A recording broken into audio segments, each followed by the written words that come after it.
Hello students, welcome to our Halloween edition of WA Television. We are coming to you from Studio 13. I'm Dwight Kurt Schroot III, Assistant Regional Manager of Dunder Mifflin's Scranton Branch. And I'm Hannah. Today we look at a few surface issues, learn about Furnace Company, and go inside the mind of McCallum. But first we have a few announcements. So, let's get off to Grandmother's house. Registration for classes for Winterim 2019 is coming up quickly. Juniors and seniors will register on campus November 5th. Registration opens at 6 p.m. On Wednesday, November 7th, sophomores will begin to register on campus at 6 p.m. And finally, registration will open to freshmen at 6 p.m. on Monday, November 12th. You can see the course options as early as tomorrow. Just go to the Academics tab of the Wheaton Academy website, choose Winterim, and then choose courses. Evening of Classics will take place tonight at 7 p.m. in the Whitechapel. Admission is free.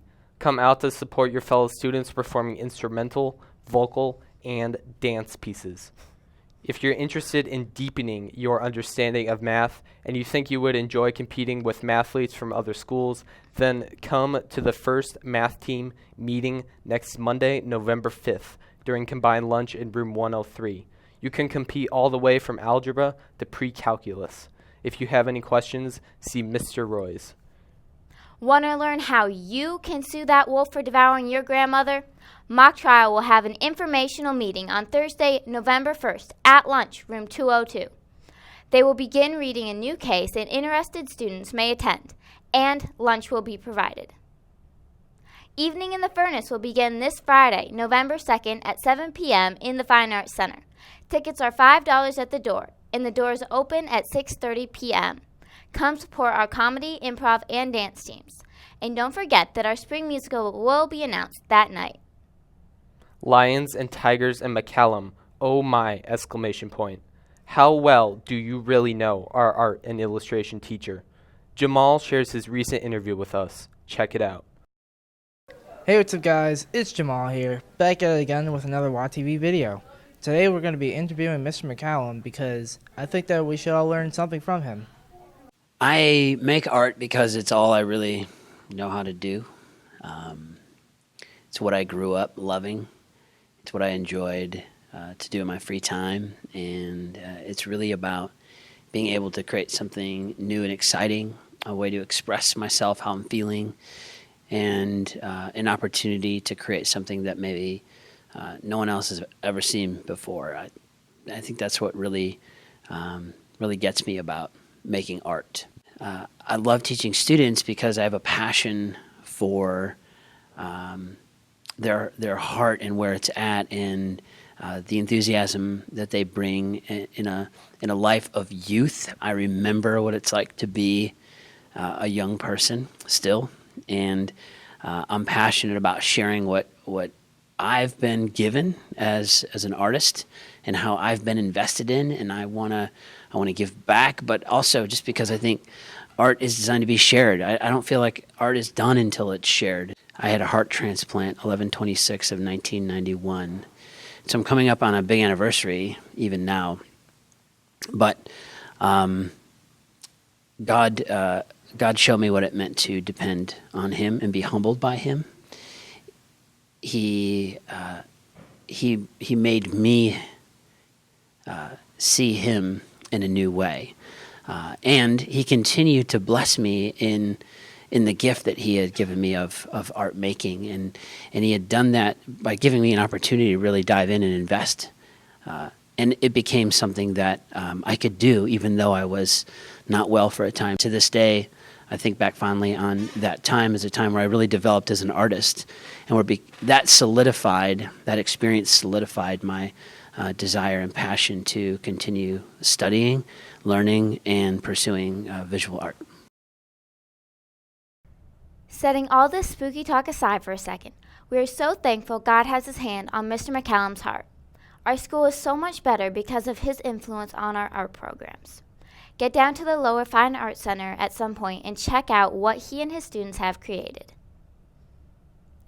We have all experienced those dreadful and haunting issues with our surfaces at the most terrifying times. Thomas sat down with Mr. Vishnoff to talk through how to conquer this evil.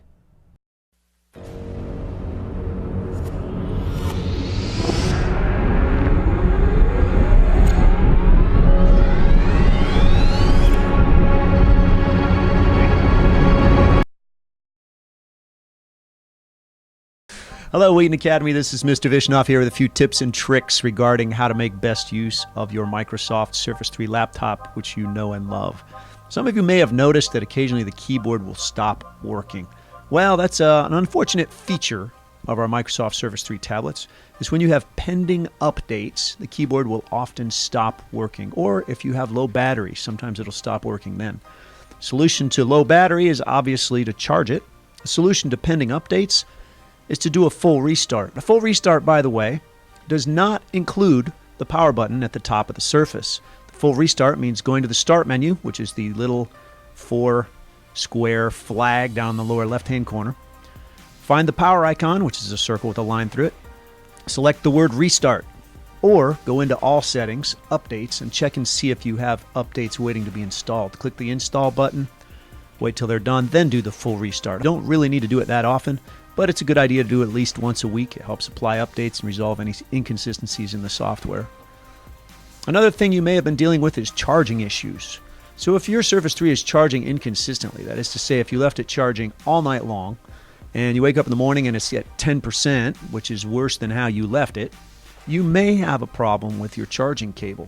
Micro USB cables are very common. They're easy to come by, which makes them a great way to charge your Surface 3. The unfortunate thing is they also wear out. They're essentially a consumable part.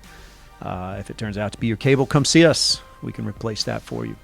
And that's it for my tips and tricks on using the Microsoft Surface 3.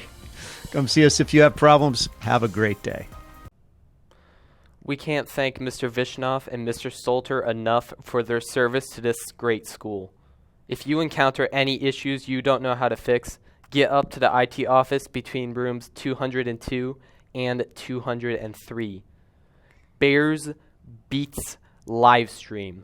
Chastity sat down with Mr. Hockett to talk about how you could get involved in our livestream program.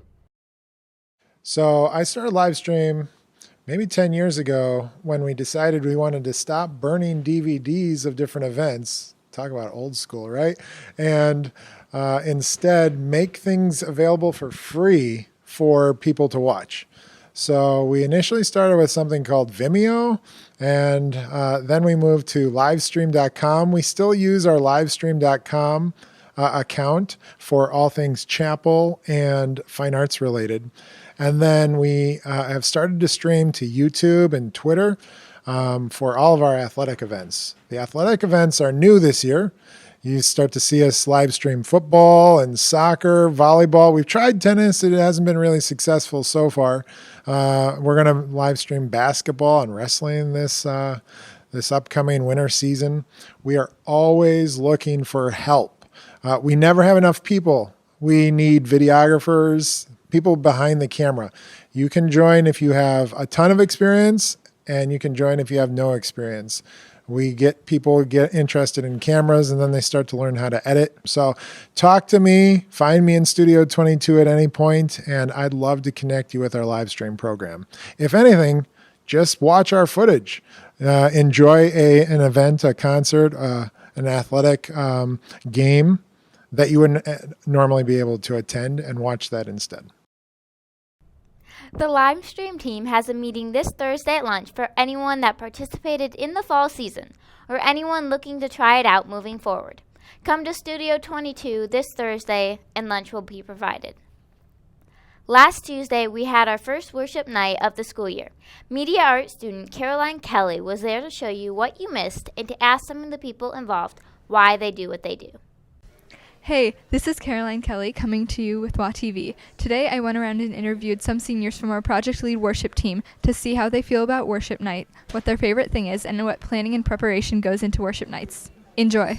Worship nights at Wheaton Academy are a really cool opportunity for students to sort of come together outside of the actual class time and just spend time as a student body worshiping the Lord. My team, we meet and almost every week. We plan the worship nights then. The music, the activities, the supplies, we plan out the design for the night. Project Lead Worship will kind of discuss a theme that they want to be for the night and pick some verses or some passages to kind of speak and pray over the people that come. It is definitely one of my favorite things of Wheaton Academy. It's a very different feel from a normal chapel because it's a lot more laid back. You can have a more in-depth experience. The reason that we only have a couple a year are because we like to sort of separate these nights and keep them really special. So there will be some times where the worship team will play songs that are really upbeat and people kind of just jump around. I think it's a really good picture of what heaven is going to be like one day, all of us just jumping around, having an awesome time praising the Lord. So I've never gone to a worship night and not walked away just feeling super encouraged by the people I got to interact with, and just being able to spend time in prayer with people who really care about you and being able to do the same for them. It's something that I'm super thankful for. No one's really focusing on what we sound like as a team, but we're really just focusing on having a great time and doing that to glorify the Lord. So I would strongly encourage any of you who are thinking about coming to the worship night to please come. You will not regret it.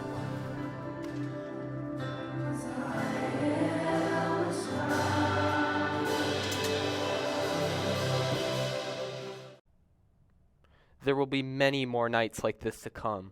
We will keep you updated so you don't miss out on a great opportunity to worship in the community. Moving on to sports, here's our supremely talented reporter and a resident golf ace, Bill Murray. Thanks, assistant to the regional manager. Seasons are wrapping up and seasons are just starting. Let's catch you up with what's happening around campus. But first, good morning to everyone but Red Sox fans. Boys football ended an incredible season with a loss to Coal City this past Friday. For those graduating seniors, this was the third postseason playoff run out of their 4-year career. We want to congratulate all the players for a great season and thank all you fans for coming out and supporting them each week. Girls volleyball upset the number 8 seed Aurora Central Catholic in the first round of regional action last week.